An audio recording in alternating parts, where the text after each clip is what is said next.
जब 12th के marks आते हैं तो ऐसा लगता है कि भाई ज़िंदगी ख़त्म हो गई, ठीक है, क्योंकि पहले 2 साल बहुत मेहनत की होती है। सारी की सारी ज़िंदगी तुम ये सुन रहे होते हो स्कूल में कि जो है सिर्फ 10th का एग्ज़ाम दे दो, तब जो है एक तरीके से तुम्हें अच्छी तरीके की जॉब मिल जाएगी, अच्छी तरीके की फील्ड मिल जाएगी। ये सब कुछ हो गया क्योंकि 10th का मानता है कि 10th में अच्छे मार्क्स आ गए तो नॉन मेडिकल ले सकते हो, नॉन मेडिकल ले लियो, उसके बाद 12th का एग्ज़ाम दो, फिर इंजीनियरिंग में जाओ, और इंजीनियरिंग में जाने के बाद कुछ ना कुछ मतलब जो है बढ़िया तरीके की जॉब मिल जाएगी। ये जो है बहुत टाइम तक एक मतलब बढ़िया तरीके का सिस्टम होता था, ठीक है। इंजीनियर्स एक्चुअली में मतलब पहले काफ़ी बढ़िया पैसे कमाया करते थे जब सप्लाई बहुत कम थी, पर इस टाइम पे वो सेम लॉजिक्स काम नहीं करते क्योंकि सप्लाई बहुत ज़्यादा है। और इतने साल हो गए, मतलब बहुत बार ऐसा होता है कि पेरेंट्स जो है मतलब हर किसी से ऐसी बातें सुन रहे होते हैं, ठीक है, अपने फ्रेंड से, अपने जो है पेरेंट्स से सुन रहे होते हैं उस टाइम पे मतलब थोड़े ट्रेंड्स वगैरह देख रहे होते हैं, और वही चीज़ें मतलब यूँ लगता है कि ठीक है मतलब 10 साल 20 साल 30 साल बाद भी मतलब सेम रहेंगी, पर ऐसा होता नहीं है। 12वीं का स्कोर काफ़ी इंपॉर्टेंट होता है क्योंकि उसकी वजह से तुम बहुत सारी चीज़ें मतलब जज कर पाते हो। बहुत स्टूडेंट्स के साथ ये होता है कि वो 10th तक बहुत बढ़िया होते हैं, 11वीं और 12वीं में क्या होता है कि सारी की सारी कोचिंग स्टार्ट हो जाती है, स्कूल हो रहा होता है, फिर मतलब कुछ ना कुछ और काम होते हैं, उन सब के बीच में यूथ तो बचता नहीं है। मतलब ऐसा लगा लो कि उस टाइम पे तो मतलब इस चीज़ का फ्लैक्स चल रहा होता है कि भाई कौन कितने घंटे पढ़ रहा है, किसने जो है कितने मतलब चैप्टर्स खत्म कर दिए, सब कुछ करके इसी चीज़ के बारे में बात हो रही होती है। और मेरे को ना उस टाइम पे ये सारा का सारा बिहेवियर काफ़ी टॉक्सिक लगा क्योंकि मेरी लाइफ में 11वीं और 12वीं सिर्फ ऐसे 2 साल हैं जिनके बारे में कभी भी बात नहीं करना आता, और बैचलर्स का फर्स्ट ईयर, मतलब ये ऐसी चीज़ें हैं जिसके बारे में अलीना से कभी बात नहीं करता ज़्यादा। मतलब ठीक है, काफ़ी डिप्रेसिंग टाइम था क्योंकि मुझे लगा था कि ठीक है यार 11वीं 12वीं में पूरी मेहनत करेंगे दबा के और जो है मतलब चीज़ें निकल जाएंगी बढ़िया तरीके से। हुआ क्या, 11वीं में मैंने पढ़ाई स्टार्ट करी और जो है तब समझ आया कि यार ठीक है तो कंपटीशन बहुत ज़्यादा है, और मतलब मैं उस टाइप का आदमी हूँ नहीं कि मैं किसी और के साथ मतलब जो है एल्बो से एल्बो मतलब भिड़ा भिड़ा के आगे मतलब जो है भीड़ में आगे निकलूंगा। मेरा उस चीज़ का मतलब मेरे को कोई सेंस नहीं दिखता। मैं एक बहुत क्रिएटिव टाइप का आदमी हूँ और जो है मुझे अपना फ्री टाइम चाहिए, मुझे अपना स्पेस चाहिए ताकि मैं कुछ ना कुछ चीज़ें बना पाऊँ। अगर मेरे पे एक साथ बहुत सारी चीज़ें डाल दोगे और बोलोगे ठीक है भाई यहाँ पे जो है कुछ ना कुछ बना, ठीक है मैं कुछ ना कुछ बना दूंगा, पर अगर तुम ऐसी कंट्री में रह रहे हो जहाँ पे जनता इतनी ज़्यादा है, जहाँ पे इतने ज़्यादा और भी मतलब स्मार्ट लोग हैं, तो ऐसा ज़रूरी नहीं है कि भाई तुम एक ही टाइप के इवैल्यूएशन में उनके साथ बढ़िया तरीके से कम्पीट कर पाओ, ठीक है। इसलिए मुझे जो है जर्मन यूनिवर्सिटी भी काफ़ी बढ़िया लगते हैं कि तुम्हारे इवैल्यूएशंस अलग अलग तरीके से होते हैं। कुछ सब्जेक्ट्स में सिर्फ प्रेजेंटेशंस देनी होती हैं, कुछ सब्जेक्ट्स में सिर्फ असाइनमेंट देनी होती हैं, कुछ सब्जेक्ट्स में रिटर्न एग्जाम होते हैं। ये ऑप्शन 11वीं और 12वीं के स्टूडेंट्स के पास होता ही नहीं है। अगर तुम्हें ज़िंदगी में कुछ करना है तो भाई ये रिटर्न एग्ज़ाम दो, 5 सब्जेक्ट के 6 सब्जेक्ट के, और उसके बाद जो है तुम अपना जेई की तैयारी करो, और अगर तुम्हारे उसमें भी बढ़िया स्कोर आ गए तब मतलब तुम्हारी ज़िंदगी का कुछ बन सकता है। ये जो है जनरल नॉर्म रहता है। एंड इवन दो मैं इस टाइम के बारे में ज़्यादा बात करना नहीं चाहता, पर अभी मेरे को बहुत सारे ईमेल्स मिल रहे थे स्टूडेंट्स के जिनके अभी मेरे ख्याल से जुलाई में स्कोर्स आए हैं 12th के। तो इसके बाद जो है मुझे समझ आया कि यार ये जो है वीडियो थोड़ी बनानी ज़रूरी है, क्योंकि बहुत बार ऐसा होता है कि पेरेंट्स को और स्टूडेंट्स को दोनों को समझ नहीं आता कि इस टाइम को कोप अप कैसे करें, ठीक है। जिनके बढ़िया स्कोर आ गए, जिनका जेई वगैरह निकल गया, उनका तो सही है, मतलब उनको कोई टेंशन नहीं है, वो ये वीडियो भी नहीं देख रहे होंगे। पर बाकियों का क्या, जिनका जेई नहीं निकला, ठीक है, और ऐसे बहुत सारे हैं। मैंने अभी मतलब स्टार्ट्स देखे थे कि 22 लाख हो गए, 2.2 मिलियन स्टूडेंट्स, 22 लाख लोगों ने एग्ज़ाम दिया था जेई का 2021 में। और मतलब मैं तो ये सोच के हैरान रहता हूँ क्योंकि हमारे टाइम पे था वो सिर्फ 12 लाख, ठीक है, और अब जो है 22 लाख। मतलब अगर तुम्हारी इस टाइम पे भी मतलब इतना ज़्यादा कंपटीशन बढ़ गया है स्टूडेंट्स के अंदर ही, तो यूँ सोच के देखो कि मतलब पहले जो 10,000 स्टूडेंट्स होंगे, 20,000 स्टूडेंट्स होंगे, वो खुश होंगे, उसमें भी से भी मतलब ज़्यादा खुश नहीं होंगे, पहले 2-3 हज़ार ही खुश होंगे क्योंकि उनको वो सीट्स मिल जाएंगी जो उनको चाहिए होंगी। बाकी सारे के सारे मतलब जो है थोड़े फ्रस्ट्रेटेड रहेंगे कि ठीक है यार मेरे को यहीं यहाँ जाना था ये नहीं मिला, वहाँ जाना था ये नहीं मिला। और बाकी मतलब 40,000 से नीचे मतलब सारे के सारे यूँ लगेंगे कि यार अब आगे क्या करेंगे, ज़िंदगी में कुछ बनेगा ही नहीं, ठीक है। तो इसमें मतलब मैं एक चीज़ बताना चाहता हूँ कि इसमें बहुत हद तक हाथ रहता है पेरेंट्स के, दोस्तों का भी, ठीक है। जो भी तुम्हारे अंकल आंटी हैं कभी कभी आते हैं, ठीक है, और ज़्यादातर मतलब ये जो तुम्हारे अंकल आंटी हैं स्कूल टाइम से बन रहे होते हैं, या फिर मतलब पापा के आसपास जो मतलब काम कर रहे हैं कॉलीग्स वगैरह, वो जिनके मतलब तुम्हारी सेम एज के बच्चे हैं, ठीक है, उनसे मतलब बातचीत होती होगी तुम्हारी। और उसमें जो है ज़्यादातर कोई ना कोई आके ये बोल जाएगा ठीक है मेरे बेटे ने तो ये कर दिया, मेरी लड़की ने ये कर दिया, और जो है उसको ये सीट मिल जाएगी, वो सीट मिल जाएगी। और ये एक्स्ट्रा उस टाइम पे कर रहे होते हैं जब उन्हें पता होता है कि तुम्हारे मतलब जो है बढ़िया स्कोर्स नहीं आए, तुम्हारे बढ़िया नंबर नहीं आए, फिर भी जो है एक तरीके से बताने के लिए और निकलवाने के लिए अरे जो है देखूँ तो सही इसके स्कोर कितने आए थे। वो सब कुछ करने के चक्कर में सारे के सारे ड्रामे करते हैं। और मेरे टाइम पे भी मतलब ऐसा हुआ था, बहुत हुआ था। मेरे जो कोचिंग इंस्टीट्यूट था, मैं विद्या मंदिर क्लासेस में पढ़ता था दिल्ली में, तो वहाँ पे मतलब हम कुछ स्टूडेंट्स साथ में जाया करते थे कुरुक्षेत्र से, वीकेंड क्लासेस होती थी। तो उसमें मतलब कई कई बार ऐसे हो जाते थे कि भाई मतलब पिताजी की किसी मतलब जो है आसपास वाले इनसे पेरेंट्स से बात होती है, और उसमें भी जाके जो है कोई ना कोई आके बोल देता था कि यार जो है मेरे लड़के का तो ये बन गया। और ये सारी की सारी बातें जेई की बात की, ठीक है। 12वीं में तो चलो उस टाइम पे 12वीं का कुछ ज़्यादा होता नहीं था, अब तुम्हारा मतलब ज़्यादा फोकस 12वीं का भी रहता है। हमारे टाइम पे नहीं था इतना, हमारे टाइम पे था बस एंट्रेंस एग्जामिनेशंस का। तो उस टाइम पे भी आके ऐसे मतलब सुना रहे होते थे। ठीक है, वो मतलब चाहे लगा लो कि अपनी बेस्ट इंटेंशन से आ रहे हो, मैं नहीं मानता कि उनकी बेस्ट इंटेंशंस रहती हैं इस टाइम पे मतलब किसी से मिलना और जो है मतलब ऐसी इस टाइप की बातें करना। अगर तुम्हारे पास कोई एनकरेजिंग चीज़ें नहीं हो बात करने के लिए, तो यार मतलब फालतू में दूसरे का दिन क्यों ख़राब करो। मुझे तो ये बात समझ नहीं आती। पर ऐसा होता है कि यार इंडिया में ना मतलब ये दिखाने वाला सिस्टम बहुत ज़्यादा है कि अगर जो है मेरा कुछ बन गया और अगले का नहीं बना, तो मतलब उसके मुंह के आगे जो है सारी की सारी चीज़ें ला के रख देंगे कि यार देखो ये जो है मैंने ये सारी चीज़ें ज़िंदगी में कर ली, और मेरे को पता है कि भाई इस टाइम पे तेरा ज़िंदगी में कुछ बन नहीं रहा, पर फिर भी देखो। और ये बहुत बहुत बुरा कल्चर है। तो इस टाइम पे सबसे पहली चीज़ तो मतलब एज अ पेरेंट, ठीक है, क्योंकि मेरी ये वीडियो जो है दोनों पेरेंट्स और स्टूडेंट्स के लिए फोकस्ड है। तो एज अ पेरेंट पहली चीज़ तो देखो यार कि अगर आपके कोई फ्रेंड्स वगैरह हैं जो मतलब इस टाइप के मतलब बिहेवियर में इंडल्ज करते हैं, क्योंकि ऐसा तो है नहीं कि आप मतलब उनको 1 महीने से जानते हो, 2 महीने से जानते हो, जनरली आप उनको काफ़ी सालों से जानते हो, ठीक है। और अगर आप उनको काफ़ी सालों से जानते हो तो आपको उनके बिहेवियर्स भी पता होंगे। अगर आपको पता है कि इस टाइप का कुछ ना कुछ डिस्कशन होने वाला है, इस टाइप का ड्रामा होने वाला है, सबसे पहले तो वहाँ पे कट ऑफ मारो। क्योंकि 12वीं के स्कोर यार बिल्कुल भी मैटर नहीं करते। 12वीं के स्कोर किस यूनिवर्सिटी में आप पढ़ते हो बैचलर्स में, इसका कोई भी डिफरेंस नहीं पड़ता इन दी एंड कि आपकी लाइफ कैसे बनती है, ठीक है। अब देखो मैंने भी 12वीं में मेरे कितने 83% थे। अब 83% सुनते के साथ ही तो मतलब मेरे आसपास वाले स्टूडेंट्स के होंगे, यार इतने कम स्कोर कैसे आया। अब बहुतों को लगता है कि बहुत ज़्यादा स्कोर है, अगलों को लगता है कि कम स्कोर है। पर मेरे को जो है उस टाइम पे काफ़ी मतलब यूँ लग रहा था यार कि ठीक है, ना 12वीं ढंग से निकली, ना AIEEE में ढंग के मार्क्स आए, ना जो है IIT JEE निकली, तो इसका मतलब जो है ज़िंदगी ख़त्म और जो है आगे कुछ नहीं बनेगा। और मैं इस टाइम पे अपने ओल्डर सेल्फ को एक तरीके से एडवाइस दे रहा हूँ, क्योंकि उस टाइम पे अगर मेरे को कोई बोलता है कि ठीक है यार तेरा बैचलर्स का कोई फ़र्क नहीं पड़ता और कि तूने कहाँ से करी है, कौन सी फील्ड में की है ये सब कुछ करके, तो मैं यकीन नहीं करता, बिल्कुल भी यकीन नहीं करता। और मैं कंप्लीटली अंडरस्टैंड करूँगा कि अगर इस वीडियो को देखने के बाद मतलब जो देखते हुए भी अगर तुम लोग इस चीज़ पे यकीन नहीं करोगे, ठीक है। पर मैं बस तुम्हें एक एडवाइस देना चाहूँगा इस टाइम पे, स्पेशली अब स्टूडेंट्स को, कि ये कंटिन्यू रखना कि जिस भी चीज़ में तुम्हारा इंटरेस्ट है उस चीज़ को तुम आगे परस्यू करते रहो, ठीक है। 11वीं 12वीं एक तरीके से एजुकेशन सिस्टम ऐसा बना है कि तुम उन चीज़ों को बढ़िया तरीके से 11वीं 12वीं में एटलीस्ट परस्यू नहीं कर पाते। पर अब तुम्हारी बैचलर स्टार्ट होगी, बैचलर्स में तुम्हें और ज़्यादा फ्रीडम मिलेगी। तो जो भी तुम्हारे पास हॉबीज़ हैं, जो भी तुम्हारे गोल्स वगैरह थे पहले, तो उनको आगे कंटिन्यू रखो, ठीक है। क्योंकि बहुत बार ऐसा होता है कि इन्हीं गोल्स में, इन्हीं हॉबीज़ में तुम्हें कोई ना कोई एक ऐसा इंटरेस्ट मिल जाएगा, ऐसा पैशन आ जाएगा किसी ना किसी हॉबी में कि तुम उस हॉबी में आगे मतलब बहुत बढ़िया तरीके से उसको एज अ प्रोफेशन डेवलप कर पाओगे। और इसका फ़र्क नहीं पड़ता कि आप कौन सी बैचलर से हो, आपके 12वीं में कितने हैं, आप कौन सी यूनिवर्सिटी में पढ़े हो, बिल्कुल भी फ़र्क नहीं पड़ता। स्टार्टिंग में ठीक है, अगर तुम जॉब वगैरह की डायरेक्शन में जाओगे तो ऑफ कोर्स मतलब थोड़ा बहुत अंतर रहता है, वो भी मतलब इंडिया में ज़्यादातर। अब मुझे कई बार जो है IIT के स्टूडेंट्स मैसेज लिख रहे होते हैं लिंक्डइन पे, बोल रहे होते हैं कि जो है मैंने IIT से जो है बीटेक करी है और जो है मुझे तो जो है एक तरीके से प्रायोरिटी मिल रही होगी जर्मनी में। बढ़िया चीज़ क्या है, जर्मनी में प्रायोरिटी वाला सिस्टम है ही नहीं।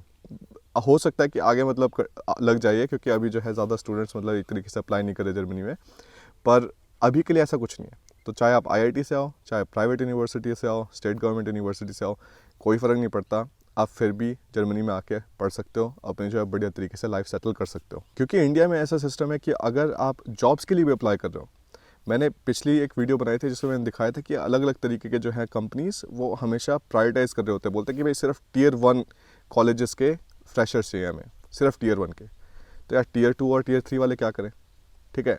तो इंडिया में इसलिए मैं मानता हूँ कि अगर तुम ये सोचते हो कि तुम्हें बढ़िया तरीके की लाइफ जीनी है इंडिया में, तो या तो खुद की कुछ चीज़ें करने की कोशिश करो, खुद के मतलब प्रोजेक्ट स्टार्ट करो, खुद के जो है गोल सेटअप करो ताकि तुम उनको आगे परस्यू कर पाओ, या फिर जो है तुम बाहर आने की कोशिश करो। और जर्मनी मतलब ये नहीं कि सबको ही जर्मनी आना है यार, जो मतलब कंट्री तुम्हें बढ़िया लगे तुम वहाँ पे जाओ, ठीक है।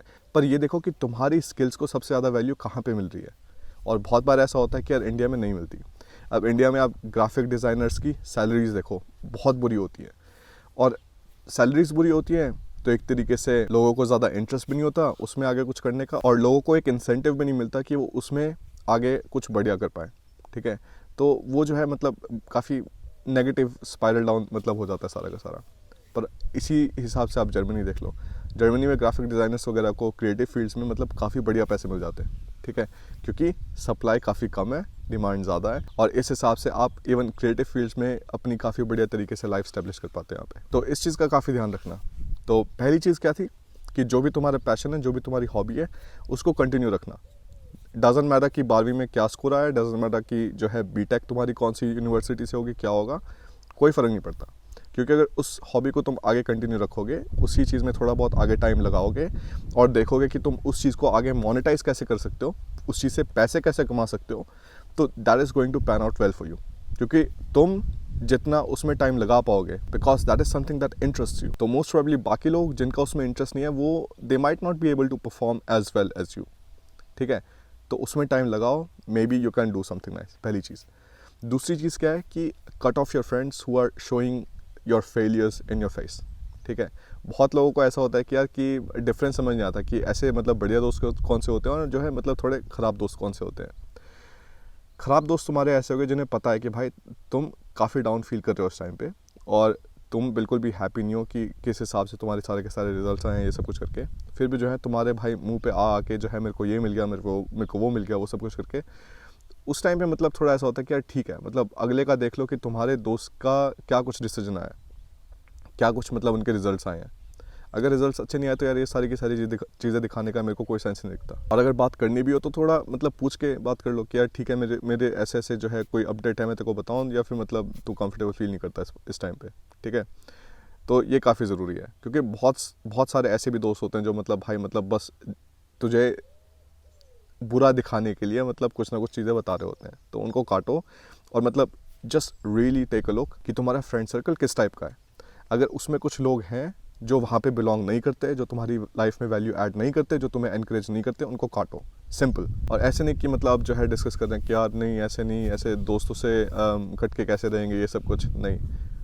दोस्त नहीं काटोगे जो ऐसी फालतू के मतलब बकवास करते हैं या फिर मतलब एक तरीके से तुम्हें बुरा दिखाने की कोशिश करते हैं, तो आगे बढ़ने में बहुत दिक्कत रहती है, ठीक है। नेगेटिव फीलिंग्स बहुत ज़्यादा बढ़ जाती हैं।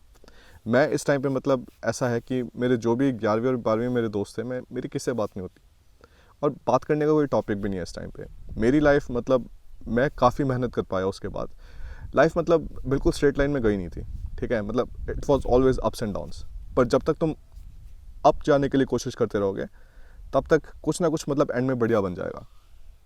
अब मेरे लिए मतलब जर्मनी आने से मतलब सारी की सारी चीज़ें काफ़ी चेंज होगी, ठीक है, क्योंकि जो भी एक तरीके से पाप इंडिया में किए थे, जैसे 12वीं में बढ़िया स्कोर नहीं आए, बीटेक के बढ़िया स्कोर नहीं आए, वो सारे के सारे धुल के और एक बिल्कुल नए देश में बिल्कुल नई शुरुआत हुई।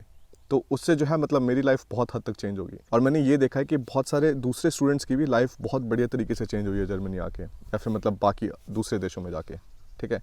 क्योंकि जो भी सारी की सारी चीज़ें तुम्हें इंडिया में ड्रैग डाउन करती हैं, ठीक है, जॉब मार्केट में या फिर जो है आगे मतलब पढ़ाई करने में, वो बाकी देशों में ज़्यादा मैटर नहीं करता।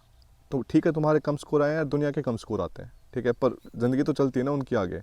ऐसा तो नहीं है कि मतलब खाने को कुछ नहीं मिलता और जो है रेडियो लगा रहे हैं, रिक्शा चला रहे हैं, जो सारे के सारे मतलब बोल रहे होते हैं, मतलब पेरेंट्स भी बोल रहे होते हैं, जो है कभी कभी उनके अंकल आंटी भी बोल रहे होते हैं, मतलब तुम्हारे अंकल आंटी। तो इस चीज़ का थोड़ा ध्यान रखना कि ऐसा कुछ नहीं होता। उसके बाद एक कोई पार्ट टाइम जॉब ढूंढो, ठीक है। अगर तुम्हारे किसी चीज़ में इंटरेस्ट है, जिस भी फील्ड में तुम काम करना चाहते हो, तो बहुत सारी कंपनीज ऐसी होती हैं जो तुम्हें वर्क फ्रॉम होम टाइप का मतलब काम दे सकती हैं, चाहे मतलब थोड़ा वॉलंटरी वर्क हो, चाहे मतलब जो भी जिस टाइप का भी काम हो, मतलब थोड़ा उस इंडस्ट्री में जाके देखो कि काम कैसे चलता है, ठीक है। और ये जो है तुम काम करो यार बैचलर से ही। मेरे को बिल्कुल सेंस नहीं दिखता कि तुम जो है बैचलर्स के एंड तक वेट करोगे।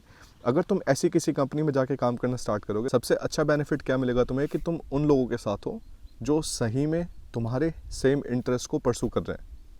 तो तुम्हें थोड़ा आइडिया लगेगा कि यार ठीक है, ये आगे जाके मतलब इस फील्ड में काम करने का कुछ सेंस बनता नहीं बनता।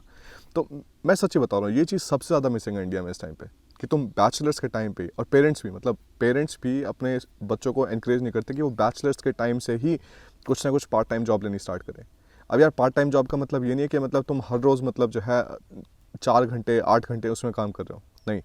पार्ट टाइम जॉब का ये भी हो सकता है कि यार सिर्फ 2 घंटे लगा रहे हो, ठीक है, मतलब मंडे टू फ्राइडे सिर्फ 2 घंटे लगा रहे हो और अपना सैटरडे को कुछ ज़्यादा टाइम लगा लिया, ठीक है। 20 घंटे का जो है एक तरीके से थोड़ा टाइम रखने की कोशिश करो, और अगर 20 घंटे नहीं रखना तो 10 घंटे रख लो, जो भी तुम्हें कंफर्टेबल फील हो, ठीक है। स्टार्टिंग में वैसे करके देख लो, और उससे थोड़े बहुत पैसे आने स्टार्ट होंगे, थोड़े अकम्पलिशमेंट फील होनी स्टार्ट होएगी, तुम्हारा वर्क एक्सपीरियंस बढ़ेगा, और जो है तुम्हें ये भी समझ आएगा कि जो भी तुम्हारी हॉबी है उसमें तुम आगे कुछ करना चाहोगे या नहीं। तो इस चीज़ का आइडिया काफ़ी स्टार्टिंग में लग जाएगा, ठीक है। तो पार्ट टाइम जॉब्स मैं मानता हूँ कि बहुत ज़रूरी है as a student in India, मतलब अगर तुम बैचलर्स भी कर रहे हो, और अगर तुम मतलब अप्लाई वगैरह करना स्टार्ट करोगे यार, देखो अब कंपनीज़ का क्या होता है, कंपनीज देखते हैं कि किस टाइप के स्टूडेंट्स अप्लाई करते हैं, उनका क्या कुछ इंटरेस्ट है, और मतलब क्या कुछ मतलब सैलरीज वगैरह है। अगर मतलब तुम्हें स्टार्टिंग में मतलब कुछ 1 महीना फ्री में भी काम करना पड़ रहा है ताकि तुम उस जगह में हो जहाँ पे तुम्हारी सेम हॉबीज़ परसू की जा रही हैं, तो मेरे को वो बुरी चीज़ नहीं लगती। मुझे लगता है कि तुम उससे एक्सपीरियंस गेन कर रहे हो, तुम्हें पता चलता है कि तुम उस फील्ड में आगे जाके कुछ कर पाओगे या नहीं, ये तुम्हारी फील्ड में थोड़ा बहुत इंटरेस्ट है या नहीं। तो ये एक तरीके से दिस इज़ वर्थ इट, मतलब कि तुम्हें कोई ना कोई मतलब सिखा भी रहा होगा, उनका भी टाइम वेस्ट होगा। तो if they feel like okay like this could be unpaid internship, जैसे यूएस में बहुत चलता है, तो I don't think it's a bad thing ना, मतलब at least at the starting phase, जब तुम्हारी बैचलर्स भी स्टार्ट नहीं हुई, मतलब या फिर बैचलर्स स्टार्ट हुई है अभी, तो उसमें मतलब ऐसी कोई बुरी चीज़ नहीं है, ठीक है। फिर जो है, जो आखिरी चीज़ मैं बोलना चाहूँगा मतलब बोथ पेरेंट्स को और स्टूडेंट्स को, कि अपने लिए कोई ना कोई नए माउंटेन सेट करो जो तुम्हें मतलब एक तरीके से क्लाइंब करने, नए गोल्स, ठीक है। कि यार ठीक है, अभी फर्स्ट ईयर के बैचलर्स तक ये काम करना है, सेकंड ईयर के बैचलर्स तक ये काम करना है, थर्ड ईयर तक ये काम करना है, क्योंकि सारी की सारी दुनिया ही ऐसे चलती है। आप किसी भी प्राइवेट कंपनी को ले लो, मतलब हमारी कंपनी जो हम एक तरीके से गोल्स वगैरह सेट कर रहे होते हैं, तो एक तो हमारे क्वार्टरली गोल्स होते हैं कि ठीक है, मतलब हर एक क्वार्टर में इतना मतलब रेवेन्यू आना चाहिए, इतने नए क्लाइंट्स आने चाहिए, इतने नए अकाउंट्स और ये सब कुछ करके, और फिर मंथली गोल्स होते हैं, ठीक है। तो कुछ ना कुछ गोल सेट करो, जब तक आप गोल सेट नहीं करोगे आपके पास कोई चांस ही नहीं है कि आप कोई बढ़िया डायरेक्शन में जा पाओ, क्योंकि आप बस मतलब इधर उधर हर जगह घूमते रहोगे। पर सीधी डायरेक्शन में जाने के लिए गोल्स बहुत ज़रूरी हैं, एक तरीके से कुछ स्टेप्स बताना कि ठीक है ये जो है मैं स्टेप्स आगे लूँगा और इससे जो है मैं ये चीज़ अचीव कर पाऊँगा, ये काफ़ी ज़रूरी है। और मैं पूरे कॉन्फिडेंस के साथ कह सकता हूँ कि अगर तुम ये सारे स्टेप्स लोगे तो जो तुम्हारी लाइफ बनेगी वो तुम्हारे बैचमेट से, वो तुम्हारे पीयर्स से बहुत बढ़िया बनेगी, ठीक है। और तुम एक ऐसी स्टेज पे आ जाओगे यार जहाँ पे तुम्हें अपने आप को उनसे कंपेयर भी नहीं करना पड़ेगा।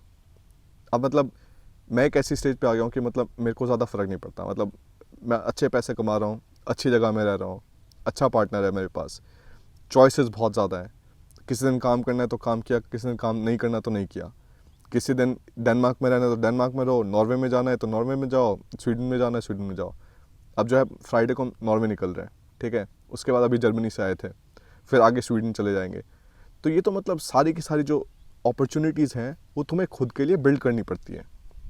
और ये सारे के सारे जो मैं तुम्हें स्टेप्स बता रहा हूँ अभी 12वीं वाले स्टूडेंट्स को, और कभी कभी मतलब बैचलर्स वाले स्टूडेंट्स भी देख लिए तो उनके लिए भी बेनिफिशियल है, वो तुम्हें लाइफ में बहुत अलग तरीके से डेवलप करेंगे। तो इसका थोड़ा ध्यान रखना, इस वीडियो को शेयर करना अपने पेरेंट्स के साथ, या फिर if you are a parent मतलब अपने बच्चों के साथ शेयर करके देखना, एंड लेट देम नो कि अगर तुम्हारे 12वीं में 83% आए या कम आए और तुम्हारी जो है बहुत बुरी AIEEE में रैंक आई ये JEE मेंस में, तो भी ऐसा नहीं है कि मतलब लाइफ बिल्कुल ख़त्म हो जाएगी। मैं भी इसी डायरेक्शन से गुजरा हूँ, मैंने भी कोई IIT NIT वगैरह से मतलब बीटेक वगैरह नहीं करी, पर लाइफ अभी भी इतनी बढ़िया है कि बहुत सारे जो है ज़्यादातर IIT और NIT वाले कंपेयर नहीं कर सकते। ये सब कुछ होता है खुद से, खुद के बनाने से, और ये कंट्रोल हमेशा तुम्हारे पास रहता है कि तुम कितना टाइम इन्वेस्ट करो और किन किन चीज़ों में इन्वेस्ट करो। तो बस ये था, अभी छोटी सी वीडियो बनानी थी सुबह, ताकि मतलब मैं दिन बढ़िया तरीके से स्टार्ट कर पाऊँ आप लोगों को मोटिवेट करके। और तुम्हारे कुछ भी सवाल वगैरह होंगे तो एक बार कमेंट्स में डाल देना, उन सबको पढ़ सकूँ और रिस्पॉन्ड कर सकूँ। अगली वीडियो में मिलते हैं, बाय।